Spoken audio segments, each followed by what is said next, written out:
kuketi mahali ulipo, na Mungu wa mbingu awabariki tunapochukua hizo sadaka, tusirudishe mahali yake na tutabarikiwa. Bwana Yesu asifiwe. Bwana Yesu asifiwe. Nimemuona brother Kamau hapa, Mr. Kamau Gideon, na nikaona your son. Kuja hapa kijana wangu, hapa.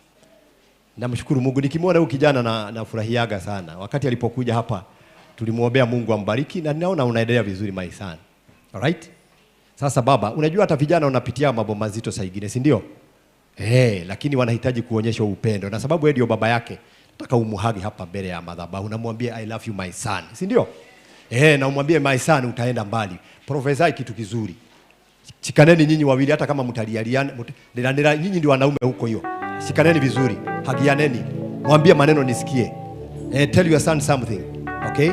Hebu ongea hiyo kijana. Unajua ukigojea sisi tumuongeleshe, wacha kuniangalia mimi sikuongeleshe. Babako ndiye anakuongelesha. Ukigojea sisi tukaongeleshe kijana wako huko nje, watu hawasikii, wewe muongeleshe. Umuongeleshe, unasema ndio. Talk to him. Angalianeni nyinyi wawili, mnaangalia kanisa ya nini? Namna hiyo. Just talk to your son. Mwambie kijana wangu utaenda mbali. It's very important. Si ndio?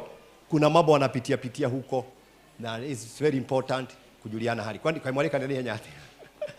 Hebu mpatie haki yangu. That's mine. That's mine.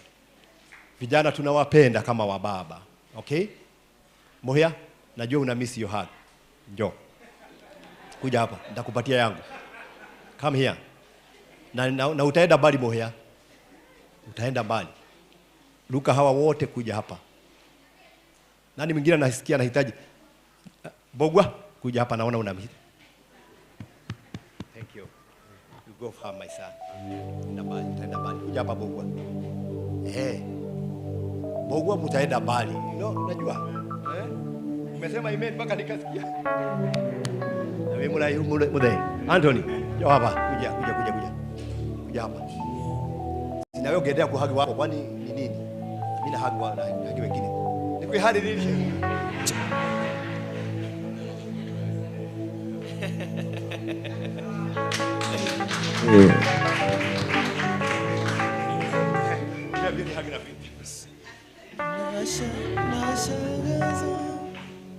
Kama wewe ni mwanaume hapa, amukani tuhagiane.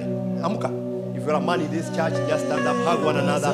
Let's encourage one another. Simameni wanaume. Men. Let's have this time. Tuhagiane, show love to one another. Men. Na kama unaweza kuja hapa unashangaza. Yes. You can even come here and hug me.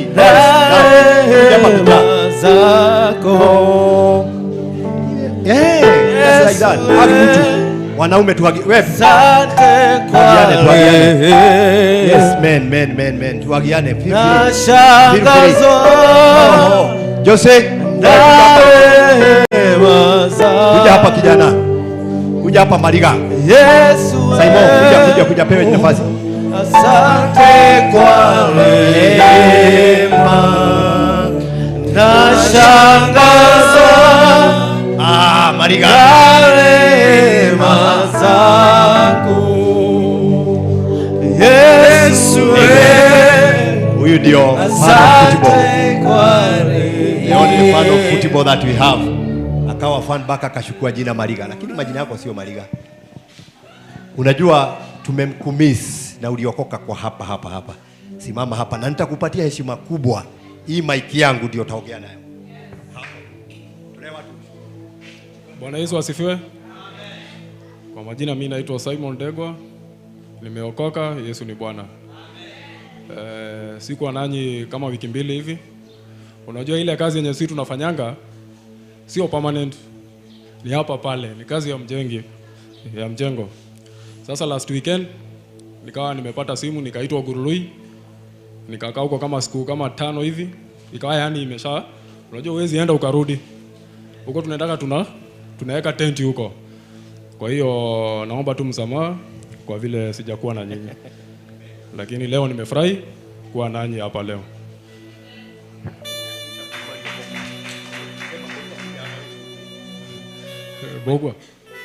Bogwa. Kuja hapa mbele. Asante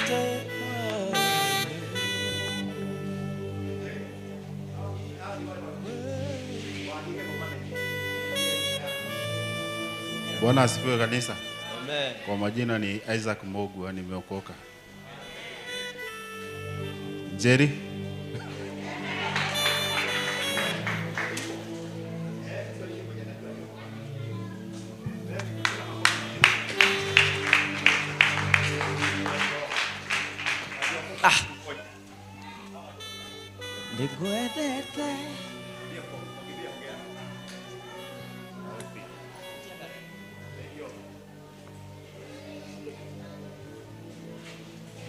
Bwana asifiwe.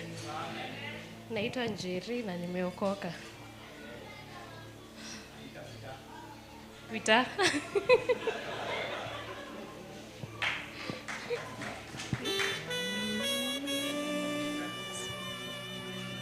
Praise God. Praise God again. Mimi naitwa Peter. Nashukuru na nimeokoka. Nashukuru Mungu kunileta tukue nanyi pamoja. Na tutazidi kuwa pamoja na tutaombeana. Wengine wakikuja tuwakaribishe pia. Sinashukuru. Finally huyu ni kwamba tu sijai kuwa hapa nikamuona, lakini nasikiaga nakujaga kanisa hili. So jana juzi nikaenda, lakini for me to apologize, kuja hapa dadangu. Niambia wewe umeshika mtoto, umeangalia nyuma, wewe. Huyu Fudikia huyu ni mshirika wetu hapa.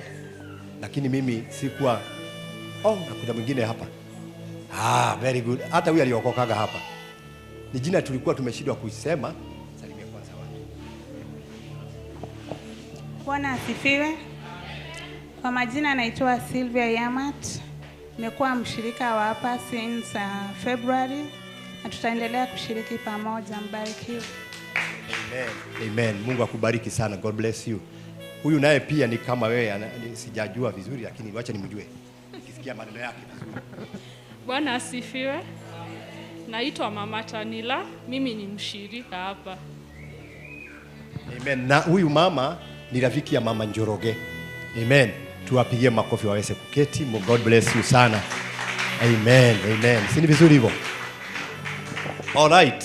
Nataka nichukue muda mfupi sana. Fungua kwenye Biblia yako kitabu cha Waamuzi, the book of Judges. The book of Judges. Tutasoma chapter 15. Tutaenda mpaka 20. Nataka nisungumze juu ya hili jambo. Wakati tuliposema tutafanya mambo hapa, tukasema tutakuwa na matoleo tunatoa kwa sababu ya mambo fulani. Nimefurahia na nimeshangaa Mungu. Na tulipokuwa Malindi na mke wangu ametoka kidogo, alikuwa ananiambia mimi nimefurahia hili jambo. Mimi nimefurahia vile Bwana amefanya. Mimi nimefurahia vile Mungu anavyofanya katika lile kanisa. Amen. Na wakati ukizungumza na mke wangu juu ya yale mambo na vile watu walijitoa na vile walivyotoa mali yao, nikawa na huu ujumbe ambao ulikuwa nakuja kwenye mawazo yangu. Na nimeandika nikasema hivi, what God can do with a bonehead. Vile Mungu anaweza akafanya na chafu la punda. Ni Kiswahili mzuri? Ni chafu. The bojon. Nisamehe kwa shafu. Anthony, inaitwaje? Hapo tutashida sana. Wewe shika tu shafu na tuendelee. Hata Waboi angesema Saidi ba kuliko mimi. Mambo hii ni shafu. Amejaribu. All right, wacha niseme na Kizungu What God can do with a bonehead. Vile Mungu anaweza akafanya na chafu la punda. Bwana Yesu asifiwe. Nataka tuangalie yale maandiko kidogo na tuone jinsi Samsoni kile kitu ambao kilikuwa available. Bwana Yesu asifiwe. Kwa sababu mimi nikifikiria wakati mwingine tunagojea vitu ambao itakuwa available, lakini Mungu anagojea kile ambacho kinapatikana at that particular time. Bwana Yesu asifiwe. Kwa sababu tumezungumza mambo mengi na mke wangu. Tukasema hii season tunasikia haikuwa season nzuri. Tunasema hii season labda tungegojea Januari wakati nasikia mahindi ndio inasafirishwa and all those kind of things. Tungegojea wakati tunasikia dola imeanza kuwa nzuri, imepanda. Lakini ilipotokea Kila mtu alienda akachukua uchafu. Guy, get me, hata nikisema uchafu wewe elewa Alienda akachukua ule mfupa wake, wacha niseme mfupa, na akatumia ule mfupa ambao ulikuwa sema available, uliopatikana. Kwa hivyo Mungu anajitukuza na anaonekana wakati wewe umekitumia kile kitu ambacho kinapatikana. Tutaangalia hiyo hadithi vizuri sana, na wakati nitakapokuwa nikimalizia nitakuonyesha jinsi wakati Samsoni alipoutumia ule uchafu, Mungu alijitwalia maji katika jangwa. Kwa sababu tutaona kwamba Samsoni alipigana vita sana. Samsoni alichoka sana kuwaua watu hawa wote na kuwapiga na kuwaangamiza maadui wa Filisti. Alichoka, lakini Mungu hakuachi hivyo hivyo. Baada yeye kuchoka, akawa na kiu, akawa amelegea, akawa exhausted, akauona mwamba mahali ambapo hakungetokelezea maji, lakini Mungu akapeana maji kumtia nguvu mara tena. Amen. Nina nini? Nasema nini? Kabla sijahubiri, ninasema kwamba chochote ambayo tumelikifanya, chochote ambayo nimekuwa nikiona tunamwandikia ndugu wetu Karani, tunatuma pesa, tunatuma vitu, tunatuma mali yetu, at the end of the day kuna kisima Mungu ataenda kuchimbua, ni kwa ajili yako na ni kwa ajili yako na ni kwa ajili yangu. Na tutakuja kuona nikimalizia kwamba ile kisima haikuwa tu faida kwa Samsoni peke yake, kilikuwa hata na faida hata na kwa wengine wengi. Bwana Yesu asifiwe. So mchana wa leo nataka nikuonyeshe umuhimu wa kutumia ile kitu ambao Bwana amekifanya kiwe available. Amen. Kwa sababu wengi wetu sio kwamba tulikuwa na pesa. Wengi wetu sio kwamba kuna pesa ilikuwa imewekwa mahali fulani ni kuchota tu na kwenda kuifanyisha na kusema nimetoa pesa kiasi fulani. Ni kwamba tuliamini Mungu. Tuliamini Mungu kwamba kuna kitu ambao kiko, na hiyo kiko ndio tutafanya nini? Tutakitumia. The book of Judges chapter 15. Tutaanza mstari wa 9 tumalizie hapo 20. Na nikiona tutachelewa kwingine nitaelezea kidogo kidogo kwa sababu ya muda wetu. The book of Judges, Kariuki niwekee. Nilikuwa nimemwambia anitumie picha ya hiyo mfupa hivi kwamba uweze kuelewa vizuri sana. Na sijui kama Kariuki ulikuwa na hiyo picha hiyo mfupa, the jaw. Kama uko nayo unaweza kuniwekea alafu uweze kuweka hiyo ingine mara moja. Nasungumza juu ya nini? Unaona hiyo mfupa? Kuna mfupa pale wa ng'ombe. Alright? Si unauona? Wacha hizi ziko pande na iko pande hii mbili ambayo iko na meno. Wakati tu ulipokuwa fresh, huyu Samsoni aliushukua na akapigana kupitia huo mfupa, na wale maadui ambao walikuweko wakawamaliza. Lakini alitumia kile kitu ambao kilipatika. Mwambie mwenzako, it's all about what is available. Amen. Saa ingine tunaweza sema hatuna pesa, hatuna hiki, katika huduma hatuwezi fanya hivi, lakini Mungu anakuuliza what is available? Ni nini kinachopatikana? Let's go to the story kwenye Biblia. Tutaangalia kama mambo matatu tunamaliza. Inasema nini? Kitabu cha Wafalme mlango wa 15 mstari wa 9.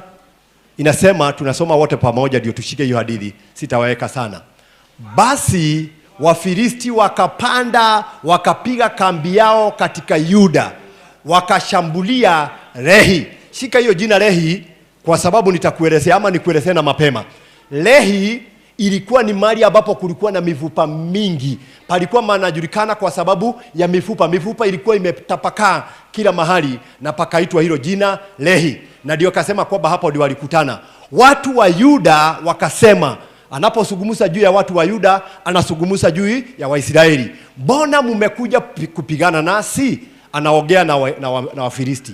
Wakasema, tumepanda ili kumfunga Samsoni, kumtenda yeye kama alivyotutenda sisi. Nitakuelezea alikuwa amewatenda jambo gani. Twende. Ndipo watu 3,000 wa Yuda wakateremka hadi katika ule ufa wa Jabali la Etamu. Wakamwambia Samsoni, je, hujui ya kuwa Wafilisti watatutawala? Shika hilo neno la kutawala, na ndio uweze kuelewa, sababu mwalimu najua unapenda kushika kitu kwa kitu.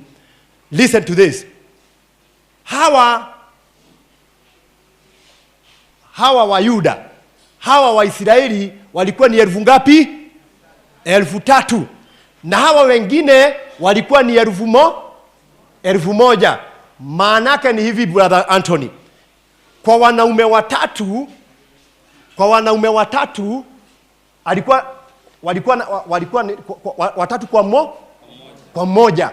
Hawa sisi na huyu, nani anaweza kupiga mwingine? Sisi ndio tunamumaliza huyu. Lakini now it's working the other way round.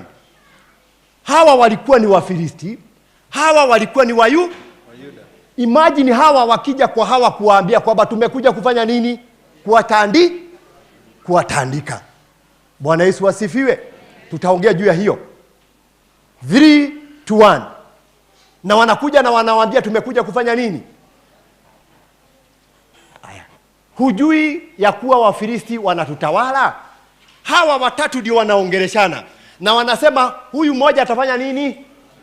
Atawatawala. There is the spirit of fear ambaye mara nyingi inakuwa ni ya kutawala. Na inapo dominate katika maisha ya mtu, kila wakati unaonaga kutawaliwa. Hakuna wakati utaona kana kwamba unaweza kushinda. Ni nini hii basi uliotutenda? Akawaambia, kadiri ile walivyonitenda mimi ndivyo nilivyowatenda wao. Hatuenda hiyo ingine, tunakimbia kidogo.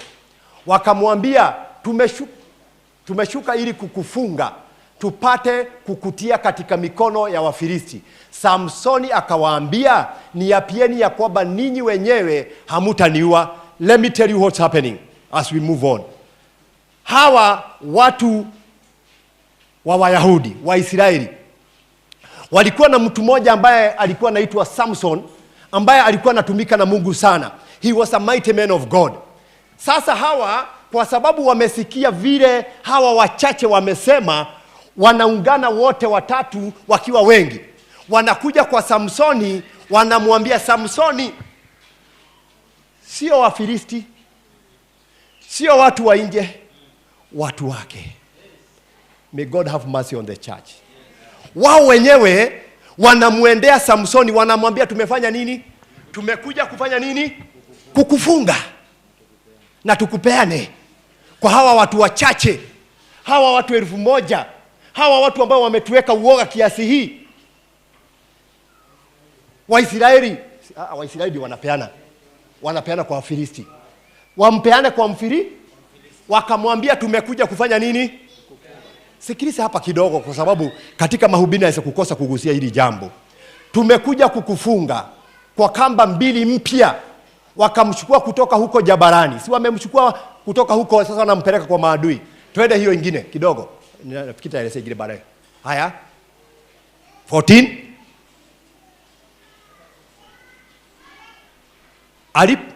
Nimeruka Alipofika Lehi, Wafilisti wakapiga kelele walipokutana naye. Ndipo roho ya Bwana ikamjia kwa nguvu na zile kamba. Kabla hatujafika hapo, kuna maneno Samsoni aliweza kumwambia. Listen, nisikize na uanze kujitengenezea maneno yako wewe mwenyewe. Walipokuwa wakimfunga na wakamfunga, kuna jambo moja yeye aliwaomba. Na nataka Victor, look at this. Huyu mwenye amefungwa anawaambia, nawaomba ninyi msiniue. Na nataka mniapie kwamba hamutaniua. Think about that. Elijah. Ni kwa nini Samsoni anaanza kuambia hawa watu wake msiniue? Na mniapie kwamba hamutafanya nini? Hamutaniua. Let me give you, wacha nikupatie mawazo yangu, my thinking. Huyu Samsoni alikuwa anasema, mimi najua chance given to me naweza kuwamaliza wote, lakini sitaki kufanya hivyo. Let me spare you.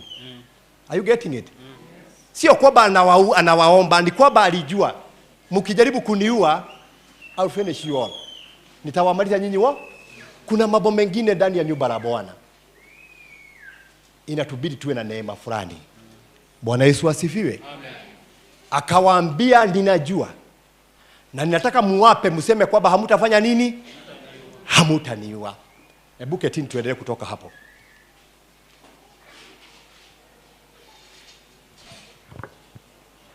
Kuna wakati mwingine kitu ambayo nimeelewa mahali pale, hawa watu na vile ninavyoona wanavyofanya, na ni wakati mwingine ni vizuri tunaamuka, kwa sababu si tunajua kwamba sisi tunapigana na maroho, tuna maadui, tuna mapepo, tuna nguvu za giza, si ndio, ambaye ni adui zetu. Lakini jambo ambalo tumejifunza hapa, Francis, those guys were comfortable with the enemy. Na nataka nikuambie mbatisti mwenzangu mshana wa leo, don't be comfortable with your enemy. Hello? Don't be comfortable with your enemy. Hawa walianza hata kujadiliana, wakaanza kusungumuzana juu ya vile watakavyokuwa mambo iendelee vizuri. We don't care, mradi tu kama nyinyi mtafanya nini. Bwana Yesu asifiwe. Kwa hivyo jambo la kwanza ambayo tunajifunza, kwa mtu ambao angetaka kutumia chenye kiko available kwa ajili ya Mungu, anakataa roho ya kuwa comfortable. Ninakataa kuwa comfortable na mambo ya mapepo. Ninakataa kukaliwa na nguvu za giza. Ninakataa kutawaliwa na kukaa katika hali ya kutawaliwa. Bwana Yesu asifiwe. Hata na wao wenyewe kwenye maandiko mengine wanasema kwamba tumetawaliwa. Bwana Yesu asifiwe. Kabla, Kariuki nimemalizana na hiyo ingine nitaeleza iko hapa kwa kichwa. Kabla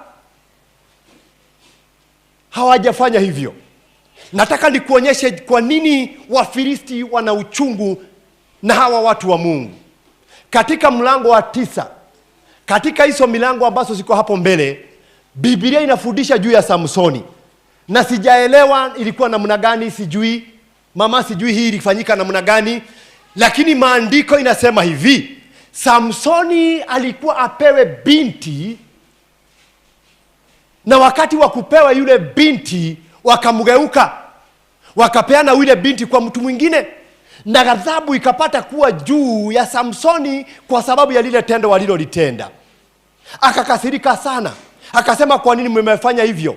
Sijui alifanyaje, lakini Biblia inasema kwamba akaishika mbweha, akashika mbweha nyingi, akashikanisha mikia ya kila mbweha, akashikanisha ingine na ingine. Aliposhikanisha zote, akaenda kwenye shamba la ngano, akaasha moto kwenye hiyo mikia yao, na walipopitia katika ngano, ile ngano na manyumba na vitu vya mali nyingi sikaweza kushomeka. Bwana Yesu asifiwe. Bwana Yesu asifiwe.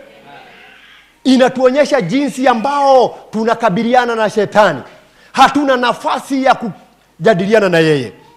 Lakini jambo ambalo tunataka tumuangalie na tuweze kuelewa, pamoja na kwamba wanasema kwamba wao walikuwa ni wengi mno, walikuwa 3,000 dhidi ya watu 1,000, hawa walianza kuwaweka roho ya uoga.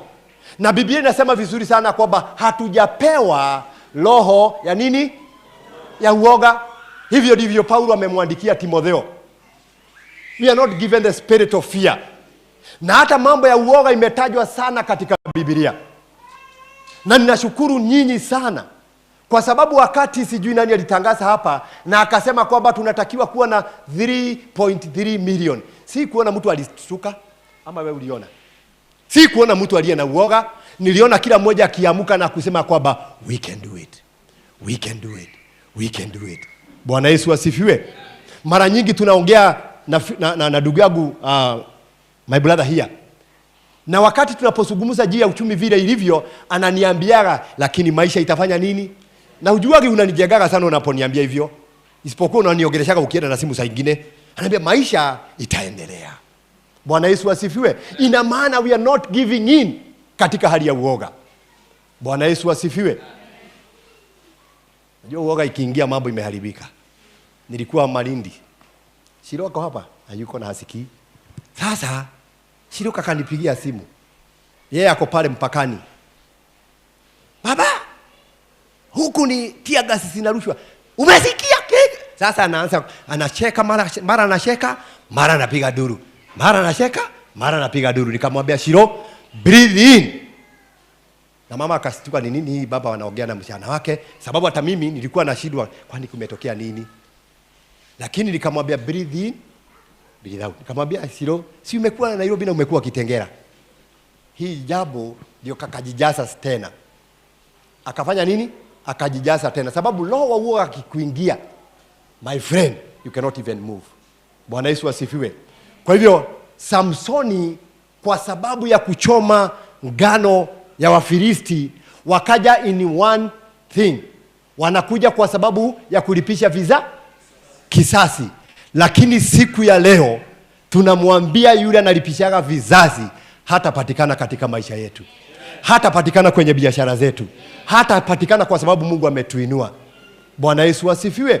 Na hatutakaa tukiwa comfortable, ati tunakaa comfortable katika maadui zetu. Bwana Yesu asifiwe. Siku moja nikahubiri hapa na nikasema kwamba we are not giving a seat to our enemy. Hatupeani viti vyetu kwenye adui wetu. Hapo ndio hawa watu waliweza kufail. They became comfortable. Wakawa wameridhika na yale mambo yalikuwa inaendelea. Haikuwa jambo nzuri kwa hawa Wayuda kwa sababu yale mambo walikuwa wanaendelea kuyaona. Wakaja wakisema wanamtaka tu Samsoni. Wakawa wakisema wanataka kumfunga. Lakini kuna kitu ambao hawakujua ndani ya huyo mtu. Bwana Yesu asifiwe. Mimi ninapowaangalia na macho ya kiroho, kuna vitu ambao dunia haitawaelewa. Sema amen. Kuna siri ambayo iko ndani yako ambayo wengine katika macho ya kawaida hawatakuelewa. Wakati Njoroge anaposimama hapa na kusema kwamba mimi ninapeana 30,000, kwa mtu na macho ya watu wa kawaida hawatakuelewa. Lakini katika mambo ya kiungu, Mungu anatujua zaidi. Mungu anatuelewa zaidi. Bwana Yesu asifiwe. Unaposoma mahali pale, kitu ambao kilikuwa kimedominate, kitu ambao kilikuwa kimetawala katika maisha yao ilikuwa ni ile hali ya uoga. Bwana Yesu asifiwe. Nilikuwa naomba Baba Shem, nikamwambia Mungu jinsi tunavyoendelea na kanisa na ibada na mambo mengi na hata na katika hii hali wa utoaji, Mungu atusaidie, and this is our prayer Victor. Mungu atusaidie that fear shall not dominate in our life. Ya kwamba uoga haitakaa na haitamiliki katika maisha yetu. Bwana Yesu asifiwe. Wakati walipokuwa kisungumza juu ya Mogani, na nikajaribu kupewa kahistoria kingine, lakini nikasema katika jina la Yesu hiyo haitatawala katika maisha ya familia yangu. Nikajaribu kuambia wakati sijua Abuya akifanya mtihani ni kama kaugonjwa kaliingia. Shirona yakaniambia hata mimi nikifanya, lakini nikamwambia hii inafika mwisho. Kwa sababu kuna vitu ambao wewe mwenyewe una nafasi ya wewe kuiambia uoga hautatawala katika maisha yangu. Bwana Yesu asifiwe. You will not dominate in my life. Fear, you will not dominate. Hautatawala. Na hiyo ndio kitu ambao kilikuwa kinawasubua sana hawa Wayuda. Uoga ndio ilikuwa na watawala. Ni nini kina dominate katika maisha yako asubuhi ya leo? Ni nini kina dominate katika uongozi wa wamama? Katika nyumba yako wewe? Katika maisha yako, katika mambo ambao umeyapanga? Sisi tuna mipango huwa tunapanga, lakini mwenye anatumiziaga ni nani? Ni Mungu mwenyewe. Kwa hivyo unaweza kuwa kuna mipango wewe mwenyewe umepanga, lakini shetani analeta kauoga katika maisha yako hivi kwamba ile mipango ambao wewe umepanga isije ikatimia.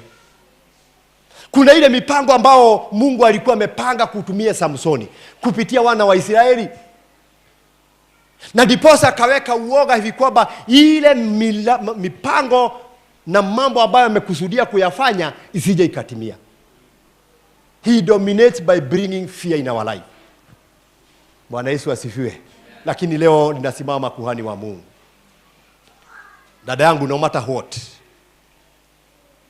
Mungu atatusaidia. No matter things that are coming in our life, Mungu atatusaidia. Kuweni na moyo wa ujasiri. Yule aliye upande wetu ni mkuu kuliko yule aliye upande wao. Bwana Yesu asifiwe. Na ile kitu anachotarajia kutoka kwetu ni kuondoa hiyo hali ya uoga katika maisha yetu. Don't let fear dominate in your life. na usiconcentrate na vitu vidogo. Ndio niweze kurudi kwenye hadithi ya Samsoni. Nilisikia hadithi ya rubani moja. It's a very true story wanasema. Na huyu rubani alikuwa anaendesha ndege na amebeba watu wengi sana. Na wakati wanapofika kutua kwa ndege, kuna kataa kadogo sana size ya hii. Huwa kanawaka kukuonyesha kwamba miguu ya ndege imechomoka and you are ready for landing. Sawa sawa. Sasa wale waliokuwa pale kwa marubani walipoangalia kale kataa, wakaona kale kataa hakaonyeshi, ina maana labda, kwa hivyo hawakujua kama miguu imetoka ama haijatoka. Umeshika baka hapo? Sasa marubani wote wakaanza kuangalia kale very little thing, kitu kama ya shilingi 100. Na uelewe the value ya watu ambao wameabeba, dhamana ya watu ambao walikuwa na wao. Badala wa concentrate na wale watu wamewabeba, wakaanza kuangalia kale kataa. Wakasema labda bulb imechomeka. Wakasema labda kuna waya haipeleki moto. Wakaanza kusugumuzana. Wakamwambia mwingine leta screwdriver tuanze kubomoa ile kichombo tuweze kujua shida iko wapi. Bwana Yesu asifiwe. Na kwa sababu ya kuconcentrate na shida dogo, wakakosa kuliona lile jambo kubwa. Wanasema kwamba ile ndege iliweza kuanguka kwa swamp na ikamaliza watu wengi pamoja na marubani. Bwana Yesu atuhurumie sana. Nasungumuza juu ya nini? There is those small things. Kuna hizi vitu vidogo tudogo ambao tunaletwa na shetani katika maisha yetu. Unaweza kuanza kuangalia kale kitu kadogo ukokose kuconcentrate na jambo kubwa. Wao waliconcentrate na kwamba tukimfunga huyu jamaa na tumpeane kwa maadui, shida yetu itakuwa imeisha. Heri tubaki tukiwa chini yao. Heri tubaki tukiwa tunawaomba. Heri tubaki tukiwa tunawaomba msaada wakiwa wanatutawala. Lakini hii shida dogo ifanye nini? Ituondokee. Si Mungu atusaidie sana katika mambo mengine.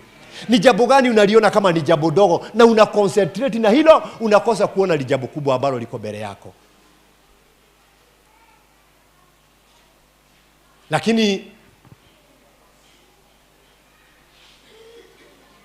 yeye kwa sababu aliwajali sana, he cared for them more than he did himself. Aliwajali sana, akawaambia kwamba naomba muwape kwamba hamutanipeana, hamutaniua na hamutanipeana. Maanake ni nini? Maanake ni kwamba aliwajali wao. Aliona mambo ambao wana concentrate nayo, wakakosa kuona ukuu wa Mungu na nguvu za Mungu. Lakini kuna jambo moja katika mstari wa 14 na 15 mahali pale tukisoma, tunaona he started confronting the enemy. Sema amen. Na leo kama Wabatisti tunasema tunataka kuamuka from being comfortable with our enemy to confronting our enemy. Maandiko inasema vizuri sana, vita sio vyetu, bali vita ni vya nani? Ni vya Mungu. Kwingi tunasema kwamba vita ambazo tunasosipigana, tunapigana katika njia ya kupiga magoti. Bwana Yesu asifiwe.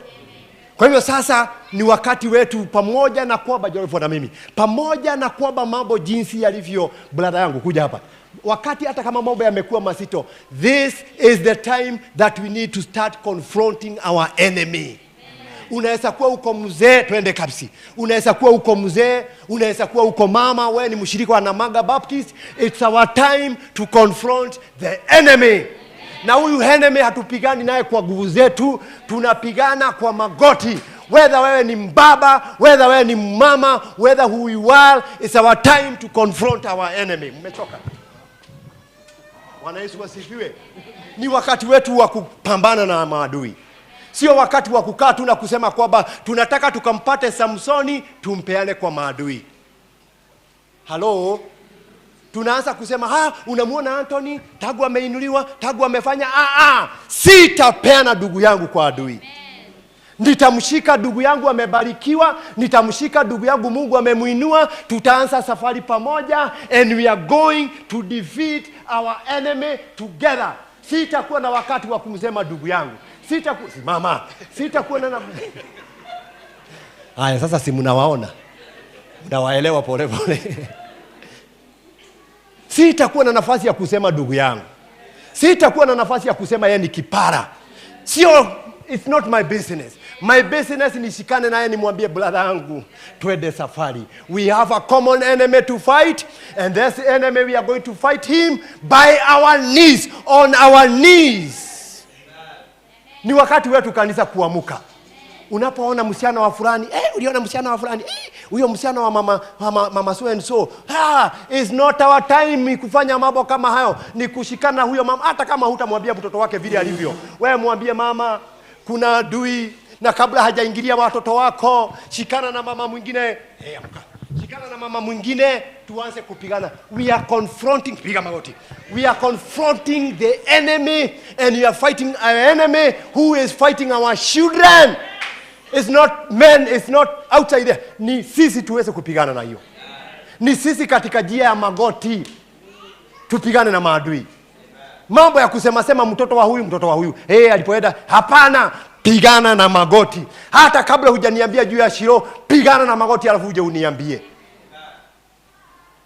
Umepigana na magoti namna gani? Hii maandiko inatuonyesha very clearly that we have a common enemy. Na huyo common enemy tutamshinda by confronting him. Lakini hatuta confront kwa kusegenya mtu. Huyo mzee akija kanisani anashika tu macho. Not by how you see somebody in the church. Sio vile mnamuona mtu ati Simon Nandi kama hana kauda ingine. Ile kauda ya blue alikuwa nayo Jumapili iliyopita, Jumapili amekuja nayo. Unaanza kuogea baka kiatu yangu na meta. For what heaven's sake? We confront the enemy. Tunang'eng'ana na yeye. Bwana Yesu asifiwe. Mama Kariuki Mungu amemuinua ni jirani yangu. Na Mungu akimuinua na mwambia mkesha ujayo tunaenda, sitakupigisha magoti mama. Tunaenda na wewe, amkeni pole. Tunaenda na wewe with the same goal ya kufanya nini? Ya kung'eng'ana na adui shetani. Bwana Yesu asifiwe. Sasa ile kitu ambayo Mungu ametuachia ni hapa tu. Hii ya huku Mungu alitunyima. Lakini kuna kitu kimoja alitupatia ya kupigana na adui. Haujui ni nguvu gani zinatawala katika huu mji. Na hii haitaenda kwa kuulisia ati huko Tanzania unaona kibao kimeandikwa mganga mashuhuri. No, kuna mganga wa waganga by Yesu Kristo. Ambaye anajibu, ambaye akiingia ndani yako na kuondolea hofu. Aliwakuta wanafunzi wa Yesu Kristo wakiwa wanauoga, wamejifungia nyumba, wamefunga baka na madirisha. Petro anasema sasa huyu ameenda, nani atakuwa akinitutetea? Akaingia katikati yao, akasema peace I bring unto you. Amani na waletea ninyi. Bwana Yesu asifiwe. So jambo la kwanza ambaye tumeona sisi hatutakubali kutawaliwa na huyo. Ya pili tukaona tukasema kwamba we are going to confront the devil. Katika ushirika tutakuwa na maombi. Kanisani tutakuwa na maombi. Majumbani kwetu tutakuwa na maombi.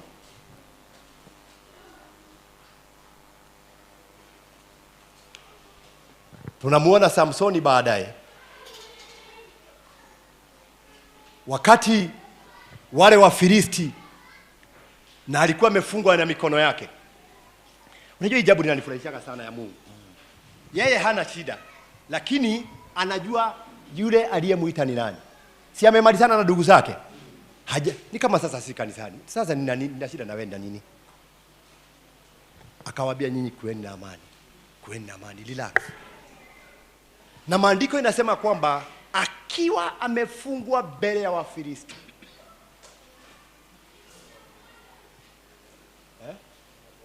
Roho wa Bwana akamshukia. Si Roho wa Bwana atushukie mchana wa leo. Tunaweza kuwa tumefungwa katika jambo lolote lile. Tunaweza kuwa labda tumepeanwa na maadui. Tumepeanwa na wengine walitusema, wengine alisema kwamba wewe na manga hutaendelea. Wewe utakaa hivyo hivyo mpaka hapana. Lakini siku ya leo, si Roho wa Mungu aweze kuwa juu ya kila mmoja wetu.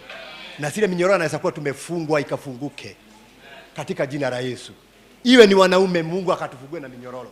Na maandiko inasema kwamba akiwa katika hiyo hali, minyororo by itself zikafanya nini? Sikaanguka. Na zilipoanguka kulikuwa na mifupa mahali pale. Hakugojea aseme nileteni AK47. Enda kwako uniletee rungu.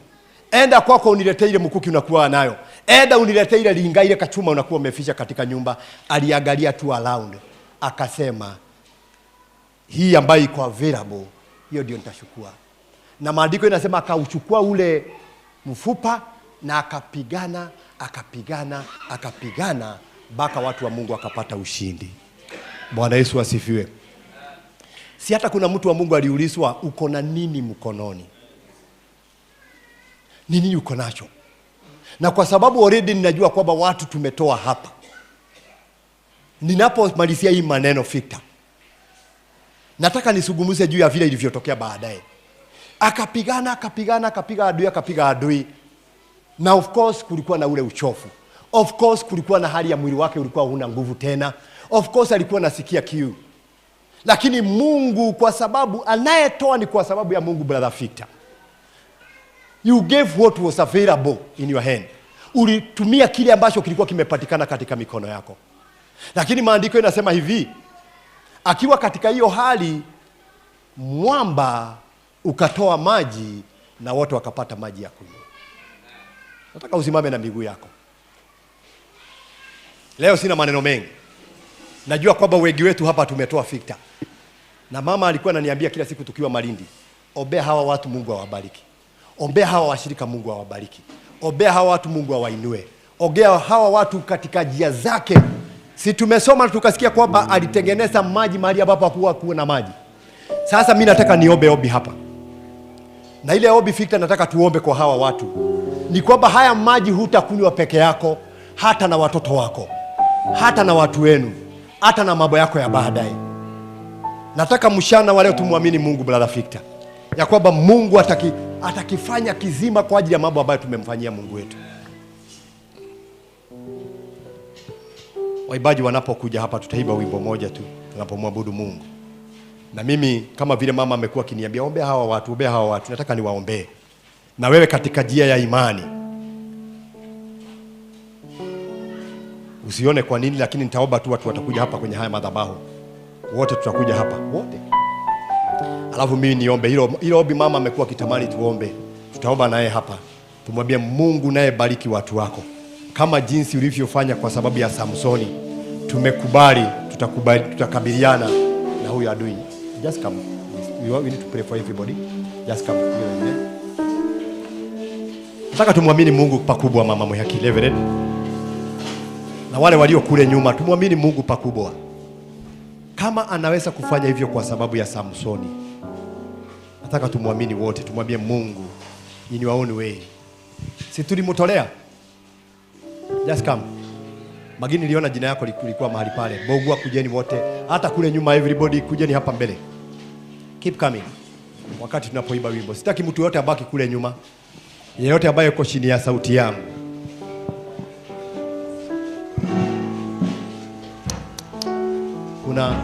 Kuna mahali wanasema ni mudhuduri wa idhima. Sijui kwa Kiswahili tunaita namna gani. Baba Shem, mudhuduri wa idhima etagwaje? Anashibuaga vizima. Nataka tumwamini Mungu pakubwa. Mungu aliye na uwezo. Yes. Naomba roho wa utawala wa Wafilisti usionekane juu yetu. Naomba roho wa Wafilisti asitawale juu yenu. Wakati Victor anapokuja kuelezea hili jambo hivi kwamba roho wa Wafilisti hatatawala katika maisha yetu, na sisi hata kama hatutakubaliana na adui, hakuna majadiliano, hatutakuwa comfortable. We are getting out of our seats. We don't want to be comfortable mahali ambapo tulikuwa, kwamba Mungu akaashirie baraka zake. Naomba Victor uje usungumuze juu ya hili jambo kidogo tu, alafu nipumue kidogo, alafu nitapoenda kuomba kwa ajili ya hawa. Tumwamini Mungu. Hallelujah. Sote tumekuja hapa kwa njia ya imani. Samsoni aliweza kutumia kile ambacho kilikuwa available. Na wengi wetu tumeweza kumake pledge kwa kile ambacho tumeona kiko available mikononi mwetu. Hallelujah. Lakini saa nyingine hatujui kile ambacho kiko available kinaweza kuwa na faida gani. Samsoni hakujua ule mfupa aliyoushika na kaamua kuutumia ungekuwa na faida gani. Lakini ule mfupa uliweza kuangamiza adui. Lakini cha kufurahisha ni baada ya mambo haya yote, Mungu akaenda kutimiza hitaji la moyo wake. Alihitaji maji ya kunywa, Bwana akaweza kutoa njia. Lakini tunakumbushwa wakati wana wa Israeli walipokuwa wanatoka katika nchi ya utumwa, Mungu akasema hamtatoka hapa mikono bure. Hili ndiyo ombi kama kanisa tunaomba kila mmoja ambaye Mungu amempatia msukumo wa kumake that pledge kwa sababu ya kununua vyombo ambavyo vitainua sifa katika hii nyumba ya Mungu. Hiyo ahadi ambayo umeitoa hautarudi mikono mitupu. Hallelujah. Utatoka na zawadi ambayo Hallelujah. Mungu atakupatia. Hallelujah. Wengine hiyo ndio itakuwa a total turn around in our life. Yes. Hiyo itakuwa ni zawadi kubwa ambayo Mungu anaenda kutupa. Mahali popote ulipo ni ombi letu kama vile alifanya kwa Samsoni. Yes. Akaweza kumtolea Abruk, akaenda kutoa maji katika mwamba. Yes. Wacha Mungu akatoe maji katika kile ambacho tunakiona. Ile ahadi ambayo umeitoa, sisi wengine tusiseme tunamwangalia tuone yule alitoa ahadi, hatujui tutatoa wapi hiyo pesa, lakini tunasema hatutampeana ndugu yetu kwa adui, tutamuombea. Yule aliyeahidi 5,000, yule aliyeahidi 10,000, tutasimama na kumuombea. Mungu muwezeshe akatimize hiyo ahadi mbele za Mungu. Samsoni anatufundisha akasema, ndugu zangu, naomba mniwekee kiapo ya kwamba hamtaniua nyinyi. Na sisi tunataka tuweke kiapo kama kanisa, hatutaacha kuombea kila mmoja aliyeweka nadhiri ya kusema Mungu, nitakutolea hii kwa sababu ya utukufu wa jina lako. Labda wengine wanaangalia hata sasa hawajui hiyo pesa watatoa wapi, lakini tunataka tuinue ombi mchana wa leo ya kwamba Bwana atatoa njia. Kile ulichoahidi mbele za Mungu, Mungu anaenda kutupatia. Na baada ya kutupatia, anaenda kubadilisha historia yetu. Alivyofanya kwa Samsoni. Inaweza kuwa adui bado anakufuatilia, lakini huyo adui leo tunataka tufunge hiyo minyororo ya adui kutufuatilia. Wengine adui ameanza kuinua vita juu ya biashara zetu. Wengine adui ameanza kuinua vita kwa sababu sisi tuko mpakani, tunapita kipindi ambacho hakuna amani, lakini leo tunamuita Mungu wa mbingu akaachilie adui zetu wasitufuatilie kule ambako tunaenda. Hili ni ombi mchana wa leo ya kwamba Bwana anapokumbuka kazi za mikono yetu, kile ambacho kiko available tutakuwa tayari kukitumia kwa ajili ya utukufu wa Mungu. Mungu atubariki tunapoendelea kuangalia. Wewe ambaye bado unafikiria utatoa nini, wacha Mungu akupatie neema ya kusema hata mimi nitaunga mkono kazi ya Mungu, sijui itatoka wapi, lakini wewe ambaye ulimwezesha Samsoni, hata na mimi utaniwezesha. Tukiwa tu katika hiyo hali ya maombi, Wafilisti wameinuka kwa sababu ya kuangusha maono ya wengine. Wafilisti wameinuka kwa sababu ya familia. Wafilisti wameinuka, lakini mchana wa leo hatutakaa tukiwa comfortable. Nitaomba level tutakuja hapa. Omba kwamba hawa maadui wa Filisti hawana nafasi juu ya watoto wa Mungu hapa. Wengine kuna miradi, wengine kuna mambo, kuna vitu na mambo ambayo wamepanga kuyafanya, lakini leo tunamwambia Mfilisti, we are more than you. Kuna Mungu Baba, Mungu Mwana, Mungu Roho Mtakatifu hapa. Hallelujah. Father, we humble before your presence. You are God who hear our prayer and our cry. Oh, tunakushukuru Bwana. Tunainua jina lako na kulitukuza. Tunanyenyekea, tunashuka chini, tukiomba Bwana siku ya leo, shetani hataona ground za kutukamata ili atuweze kutufinyilia. Na ndipo tunaomba siku ya leo, Baba wa mbinguni, tunainua jina lako. Tunaomba ni kwa ajili ya kila moja aliyo mahali hapa na anaitanishwa na madhabahu haya siku ya leo. Tunaombea Mungu mkuu ndani ya maisha yao, atakayepigana vita. Wewe ni Mungu wa vita, wewe ulipigana vita. Hata Bwana neno lako linasema wafalme wote wakaogopa.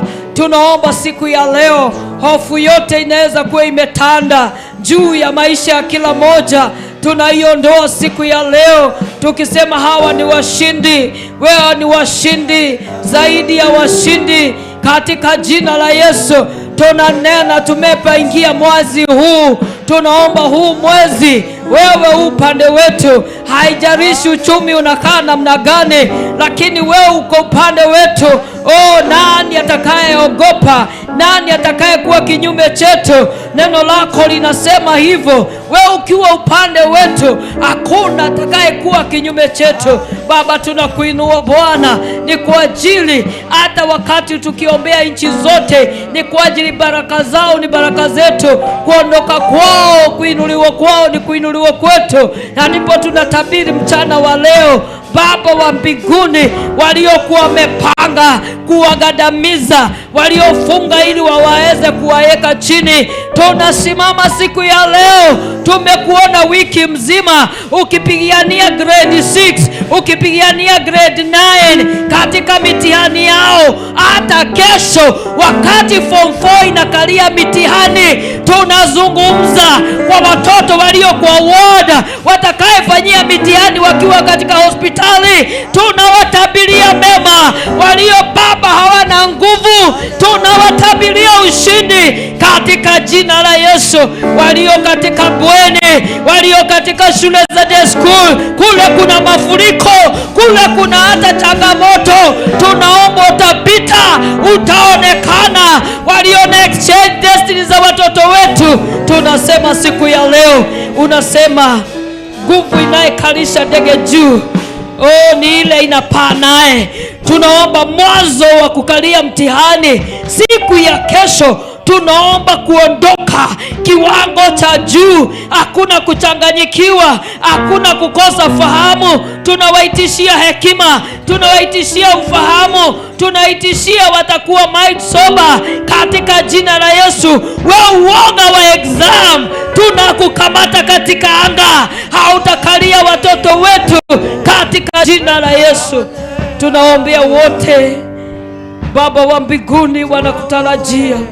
Watu hao wamewekeza vitu vyao kwa imani, hawana, lakini siku ya leo tunatabiri wewe unaweza kufungua milango, na milango ikifungwa unaweza fungua madirisha, na madirisha ikifungwa unaweza fungua paa. Ninaomba wafungulie baraka jioni ya leo katika maisha yao wanapoanza mwezi huu. Baba wa mbinguni, tunatabiri mema juu ya maisha yao, tunatabiri kuonekaniwa na wewe, tunatabiri wewe kutembea na wao katika hali yao. Neno lako linasema utabariki kazi ya mikono yetu. Bwana, wabariki sasa. Unasema utabariki waingiapo na watokapo, watakapoingia mijini na hata mashambani. Jina lako litukuzwe juu ya watu hawa. Sio baraka tu za kimwili na za kifedha, hata za afya tunatabiri siku ya leo. Naombea wamama wote wajawazito katika nyumba hii, wanaitanishwa na madhabahu haya, walio manyumbani, walio mahali hapa, tunawatangazia Baba, kipindi hii utawabemba, utapelekana na wao, utawasaidia watoto walio ndani yao katika subira walio nayo, utawabariki. Na wao walio manyumbani bado wajarejea kanisani, tunazidi kuomba Baba, mkono wako uwe juu ya maisha yao, wanapolea, wanaponyonyesha Baba, ukawashukie kwa njia ya kipekee. Ninaomba Bwana hawa watawaikosa, kwa jina safi la Yesu Kristo tumeomba na kuamini.